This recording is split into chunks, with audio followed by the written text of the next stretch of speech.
Asap nampak keluar dari bagian bawah mesin depan rangkaian kereta komuter lain di stasiun Universitas Pancasila Jagakarsa, Jakarta Selatan.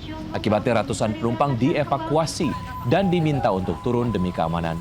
Sempat terjadi penumpukan penumpang di peron dampak dari insiden ini.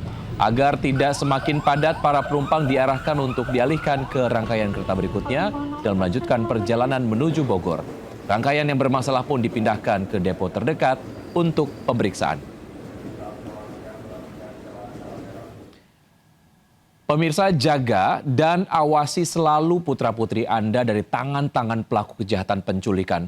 Polisi berhasil menyelamatkan anak-anak yang diculik dari Jakarta yang ternyata sudah berada di pedalaman hutan Sumatera.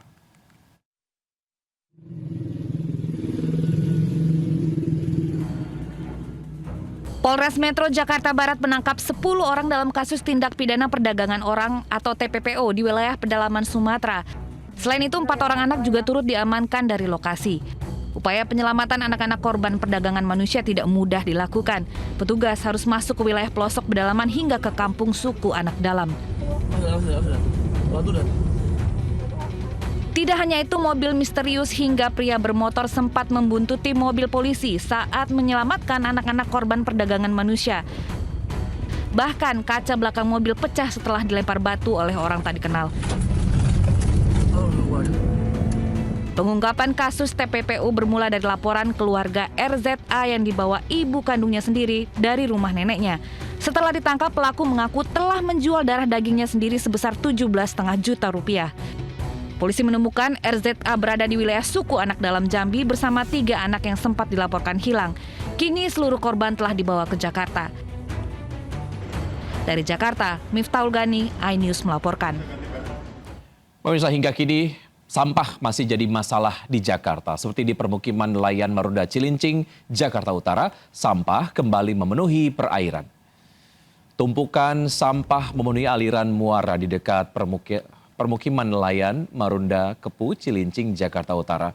Sampah mulai dari eceng gondok hingga plastik menutupi bahkan sebagian perahu nelayan. Akibatnya nelayan menjadi resah karena sering sampah-sampah ini tersangkut di baling-baling perahu. Petugas dari Sudin Lingkungan Hidup Kepulauan Seribu hingga kini terus berusaha membersihkan sampah dengan alat berat maupun manual.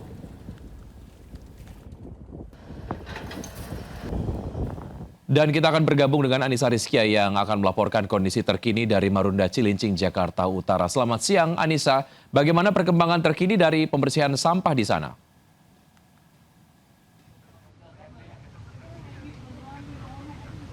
Ya, Wiki dan juga pemirsa, pembersihan sampah masih terus dilakukan, tepatnya di tempat saya melaporkan, yaitu di pesisir Marunda, Jakarta Utara. Kalau dilihat ini memang di belakang saya ini merupakan bibir pantai Marunda, yang mana penumpukan sampah masih terjadi begitu karena musim angin barat yang membawa sampah-sampah dari kali yang ada di wilayah Bekasi dan juga Jakarta akhirnya terbawa menuju ke lokasi tempat saya melaporkan.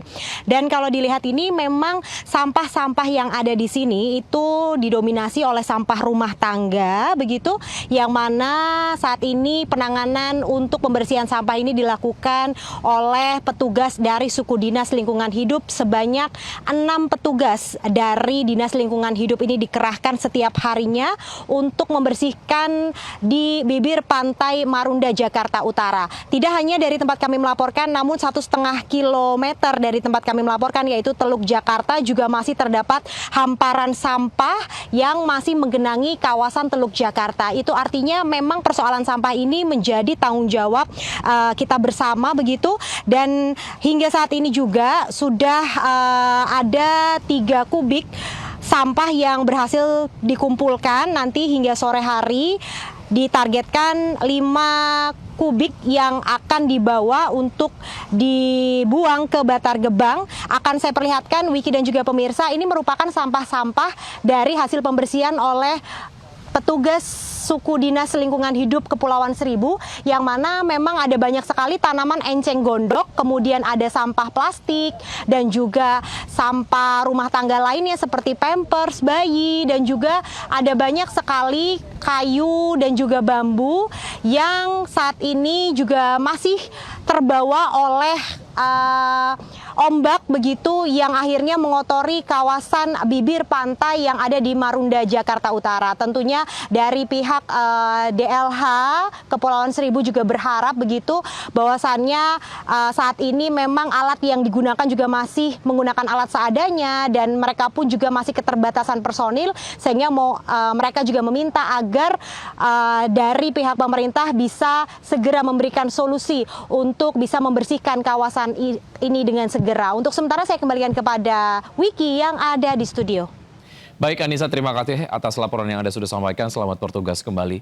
Sementara itu pemirsa, banjir yang selalu terjadi saat hujan deras gara-gara sampah membuat warga bergerak membersihkan aliran cabang Kali Cipinang, Cilangkap, Tapos, Depok, Jawa Barat. Hasilnya puluhan karung sampah rumah tangga hingga popok bayi berhasil diangkut.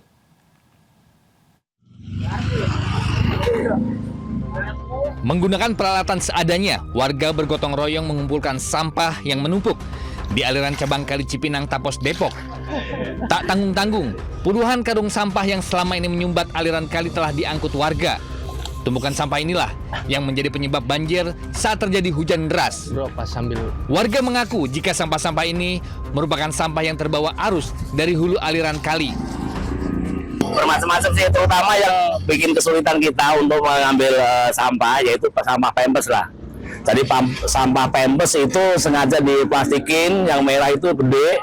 Ya mungkin kalau ditimbang mah kuat ada bangsa 50 kilo karena udah kena air itu. Itulah yang jadi kendala, terutama pempes. Selain itu, sampah-sampah juga tersumbat lantaran banyaknya jembatan akses rumah warga dan tempat usaha warga yang terlalu rendah. Setelah diangkut dan dimasukkan ke dalam karung, karungan sampah dibawa ke TPA Cipayung. Dari Depok, Jawa Barat, Yung Rizky, iNews melaporkan. Ribuan ikan di Sungai Cisadane, Tangerang, Banten mati diduga akibat tercemar limbah kimia cair dari kebakaran pabrik pestisida. Meski menyimpan bahaya kesehatan, warga malah sengaja mengambil ikan mati untuk dimasak. Akibat pencemaran sungai, ribuan ikan mati mendadak. Dinas Lingkungan Hidup Kota Tangerang telah mengambil sampel air sungai untuk dilakukan uji laboratorium. Selama hasil uji lab belum keluar, masyarakat diminta tak mengkonsumsi ikan mati dan air Cisadane. Menghimbau kepada warga yang tinggal di bantaran Kali Cisadane untuk saat ini tidak mengkonsumsi atau menggunakan air dari Kali Cisadane. Karena kemarin ada beberapa ikan yang memang banyak mengambang ya, terus juga masyarakat juga memang banyak yang mengambil. Ini juga kita sosialisasikan. Pertama, sementara kami mengambil sampel air ini, baku mutu kualitas airnya untuk tidak dikonsumsi dahulu. Meski menyimpan bahaya kesehatan serius seperti kanker, sebagian warga tak menggubrisnya. Mereka tetap mengambil ikan mati untuk dimasak sebagai lauk. Menurut warga, ikan mati dari Sungai Cisadane memang berbau minyak sehingga harus dicuci berulang kali. Kalau bau minyak ini lagi. Tapi sempat bau nggak tuh ikan? Minyak, bau minyak. Ini lagi, pada cuci lagi. Akibat pencemaran Sungai Cisadane, PDAM Tirta Benteng Kota Tangerang menutup penyaluran air bersih karena suplai air baku diambil dari Sungai Cisadane. Sebagai gantinya, PDAM melakukan dropping air bersih dengan tangki ke sejumlah permukiman warga. Dari Tangerang, Banten, Sukron, iNews melaporkan.